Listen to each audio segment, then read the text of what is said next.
Então bora lá pro 10º problema. Nesse problema ele vai te dar um mapa topográfico de uma região. E basicamente esse mapa vai ter números que vão de 0 até 10, e isso basicamente indica a altura daquela célula específica. E ele quer poder fazer um caminho, uma trailhead. E ele sempre começa a trailhead do 0 e ele quer chegar até o 9. E aí ele só que tem um porém, ele só pode andar se for tipo da altura 0 para a altura 1, da altura 1 para a altura 2, ele só pode andar alturas consecutivas. Então, como você pode ver nesse exemplo aqui, ele começou do 0 e foi andando bonitinho até chegar no 9. E a gente pode definir um score para essa trailhead. O score é basicamente quantos 9s ele consegue chegar nessa trailhead. Então, começando de um 0, quantos 9s ele consegue chegar. Nesse caso, essa trailhead aqui começando nesse 0, que ele desenha aqui, o score dela é 2. E dado um mapa de alturas, ele quer saber qual é a soma de todas as trailheads possíveis, né? E para solucionar o problema, a gente pode fazer literalmente o que ele pede, né? Para cada 0, a gente vê quantos 9s eu consigo chegar. Então vamos lá, fazer o código usando algum tipo de busca largura, busca em profundidade, que a gente já viu nos episódios anteriores, né? Então vamos ver para esse exemplo aqui, que a gente sabe que a resposta é 36. Menciona 36 aqui. Então vamos lá. Eu vou começar a fazer o código bonitinho, hardcoded, que nem antes.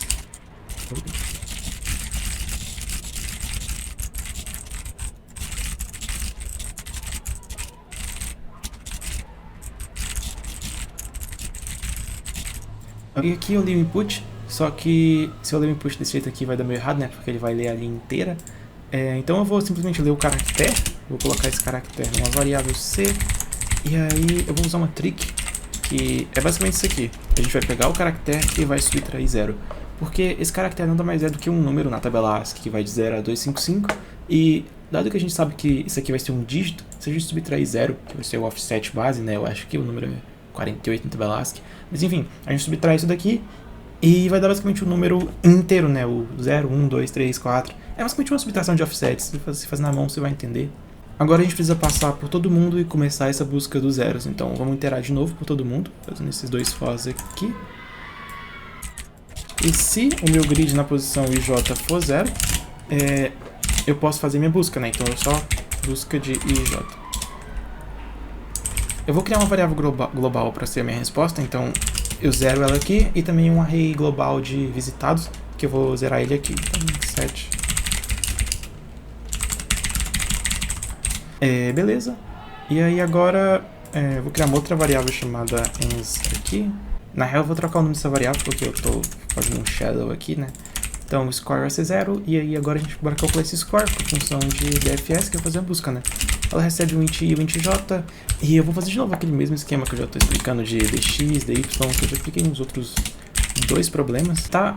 Isso aqui foi basicamente para verificar se a próxima posição que eu estou indo é válida, né? E a gente também tem que ver algumas outras condições. Essa próxima posição não pode estar visitada, então not visited de tjt, e também tem uma outra condição que é eu só posso andar consecutivos, né? Então essa posição na itjt tem que ser igual ao meu grid de ij mais 1. Sim, eu sempre ando consecutivos. Se for, só chama minha busca de novo para esse carinha itjt. Agora a gente marca como visitado, dado que a gente chegou aqui. Itjt true. E a gente vai ter um outro if aqui que, se o grid na posição IJ for um 9, eu posso só parar minha busca e eu somo 1 no meu score. Então, soma 1. E eu acho que é isso. Vamos ver se roda. Faltou só eu somar aqui. Depois que eu faço essa busca, eu faço o ens mais igual ao meu score que eu calculei. Então vamos ver se funcionou. 36. 36 é legal. Vamos pegar o nosso pose input e rodar então.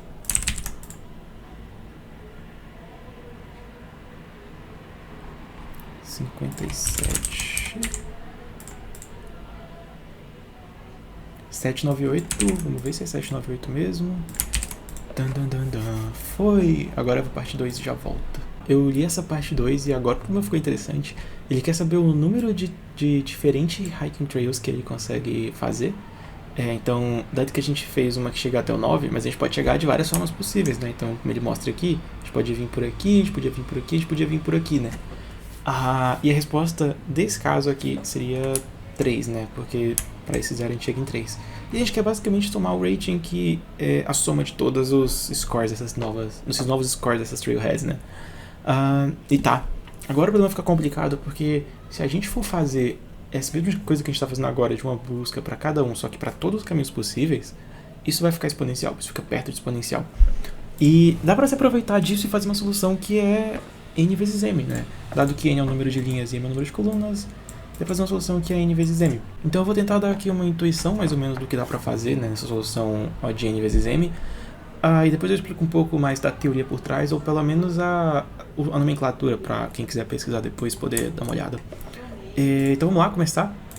Vamos pegar esse exemplo aqui mesmo, um exemplo parecido assim, que vai 0, 1, 2, 0, 1, 2, aí desce 3, 4, e desce 3, 4, e aqui imagina que esse carinha aqui ele vai até um 9, só não vou escrever todo mundo.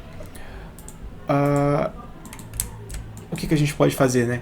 Bom, vamos assumir que a gente fez uma busca e essa busca chegou até lá, viu que tinha um 9 bonitinho e voltou aqui e todo mundo ficou 1, né? Então todo mundo ficou... Eu cheguei na busca, né? Quando eu falo no verdadeiro. Então vamos assumir que a gente fez caminho. Legal. E agora a busca foi lá e vai para esse lado aqui.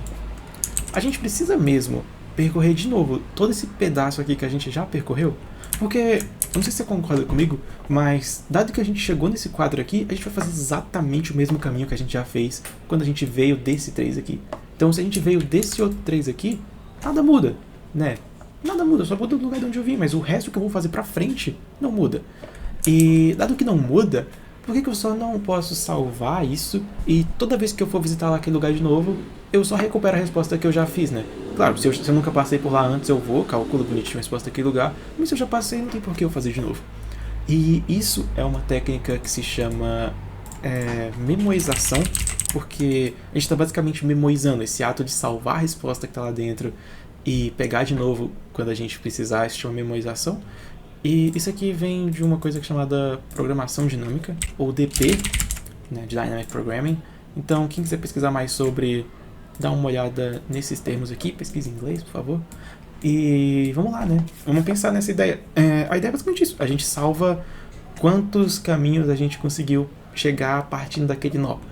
Então, partindo do 4, quantos 9 eu cheguei? Partindo desse 3, quantos 9 eu cheguei? E aí eu vou salvando isso na minha tabela de memorização. Então vamos lá, dá pra gente aproveitar muita coisa desse código aqui. Eu vou salvar uma tabela que se chama criar uma tabela de long, porque agora a resposta vai ficar bem grande, né? Uma tabela que se chama memo, de memorização, e ela vai começar inicialmente com um valor que a gente não usa no nosso código. Que valor que a gente não usa? O 0? Bom, o 0 a gente usa, porque pode ter uma célula que não chega em nenhum 9, então essa célula vai ter o valor de 0. O valor que a gente não usa seria o valor negativo, né? Não tem por que eu chegar em menos 1, 9, isso não faz nenhum sentido no nosso problema. Então, main set, a gente vai colocar menos 1 em toda aquela nossa rede de memo. Tem que ser sempre um valor inválido. Por que tem que ser sempre um valor inválido? Porque, dado que a gente chegou aqui agora na nossa busca, a gente vai fazer essa verificação. Se o valor que já está lá dentro for diferente de menos 1, eu não continuo, eu só retorno o que está lá dentro. E se não, eu vou lá, calculo bonitinho, depois que eu calcular, vamos assumir que a gente tem um score aqui dentro, aí eu calculo bonitinho, depois que eu calcular, eu falo que o memo de J vai ser score, para da próxima vez não precisar ir lá de novo. E é isso, né? Essa é essa parte. Eu vou mover essa condição ali para cima, porque eu vou simplesmente falar que se grid de IJ for igual a 9, eu vou retornar que memo de J vai ser 9. Dado que a gente está retornando coisas, nossa função DFS tem que ser uma função tipo long, né? Então, a gente memoriza 9 não, né? 1, porque é 1, 9 que eu cheguei. Tá? Legal. Esse carinha aqui também tem que ser long. Vamos tirar esse score global aqui só para não dar shadow. Esse vistage não preciso mais, não vou mais fazer isso toda vez. E aqui é legal, porque aqui a gente vai simplesmente fazer ans mais igual a DFS que a gente está calculando, né? Então, você volta. Esse exemplo tem 8, 8. 8, 8. E agora a gente não tem mais esse not visited aqui não. A gente vai para todo mundo e era isso que a gente ia fazer, só que a gente está pausando no meio do caminho com a memorização. O que está faltando é que eu não estou somando a resposta dos caminhos que eu estou indo, né? Então, se eu vou para um caminho, eu vou lá e somo o que eu já calculei lá. E deu 81 a resposta e bateu com o que a gente queria. E isso aqui vai rodar aqui. né? Por mais que seja 57, por mais que seja, ainda vai ser... É um código mais otimizado do que aquele outro que a gente tinha feito, penso eu. Então, aí, deu 1816 caminhos possíveis. Deu bem pouco, na real. Eu acho que seria mais. Por isso que eu até usei o long long. Mas vamos ver. Foi. É isso. Então, espero que vocês tenham aprendido uma coisa nova. Essa técnica aqui de programação dinâmica é muito legal e, sendo bem sincero, eu levei alguns meses para poder aprender isso. Só que, porque eu não tinha meio que a noção por trás, né? Porque a gente partiu aqui da intuição, né? Não revisitar coisas que eu não preciso. E quando você pesquisa esse tipo de coisa de memorização, você sempre vai aparecer o diacho do Fibonacci ou do fatorial. Mas que diabos eu quero com o Fibonacci fatorial? Tipo, eles são muito simples, sabe? Eu posso só fazer iterativa. Esse tipo de coisa aqui é muito mais difícil de fazer iterativa, então nesse tipo de problema fica muito mais claro o que a programação dinâmica faz, o que de fato é a memorização. Se não ficou claro, recomendo desenhar. Eu desenhei, eu peguei várias páginas e fiquei desenhando as árvores e via que realmente, olha, eu tô passando por esse caminho de novo, então é esse caminho que eu tô passando. Foi só assim que isso entrou na minha cabeça. Mas espero que vocês tenham gostado e até o dia 11.